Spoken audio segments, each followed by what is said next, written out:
नमस्कार, बीड प्रहार लाईव्हमध्ये आपणा सर्वांचं स्वागत आहे। आज आपण आहोत हा जो रस्ता आहे तो रस्ता आहे बीड ते माजलगाव राज्य रस्ता 55 आणि या रस्त्यावर मोठ्या प्रमाणामध्ये आपण जर पाहिलं की कशा पद्धतीने या रस्त्यावर आहे ते खड्डे पडलेले आहेत आणि या खड्ड्यामुळे अनेकांचे अपघात झालेले आहेत। हे काम जे आहे ते ईटपासून ते अपूर्ण काम राहिलेलं आहे आणि त्यामुळे ह्या ज्या रस्त्यावर आहेत ते सध्या परिस्थिती जी आहे ते फक्त मोठमोठे खड्डे पडलेले आहेत। फक्त बीबीएम करून संबंधित जे गुत्तेदार आहेत त्यांनी बीबीएम करून ठेवलेले आहेत, परंतु त्याच्यावर कसल्या प्रकारचं कार्पेट वगैरे केलेलं नाही।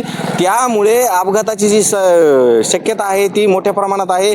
गेल्या काही दिवसापूर्वीच या ठिकाणी एक मोठा अपघात घडला आणि एक जणाचा पाय निकामी झाल्याचं समजतंय। म्हणजे अशा जी घटना आहेत ते वारंवार घडत आहेत, तरी देखील संबंधित विभाग आहे त्या संबंधित विभागाला मात्र कसल्याही प्रकारची जाग यायला तयार नाही। संबंधित जे गुत्तेदार आहे त्या गुत्तेदारांनी मात्र गेल्या अनेक वर्षापासूनचा असणारा जो रस्ता आहे तो तसाच रेंगाळत ठेवलेला आहे।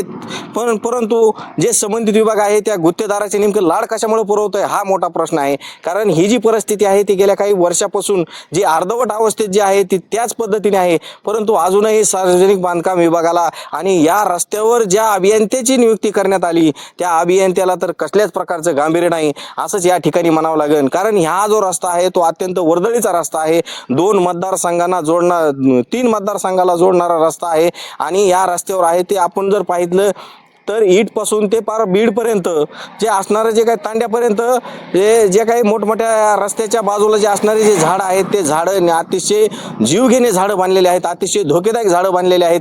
पण तरीसुद्धा संबंधित बांधकाम विभागाचे जे काही अभियंता आहेत या रोडवर ज्यांची नियुक्ती करण्यात आलेली आहे त्या अभियंत्याला कसल्याही प्रकारचं गांभीर्य नाही। कारण अनेक अपघात ज्या बावळीचे झाडं जे धोकेदायक बनलेले आहेत त्या झाडाचे जे फाटे आहेत ते रस्त्यावर पडून अनेकांना एकदम असं अपंगत्व आल्यासारखं झालेलं आहे।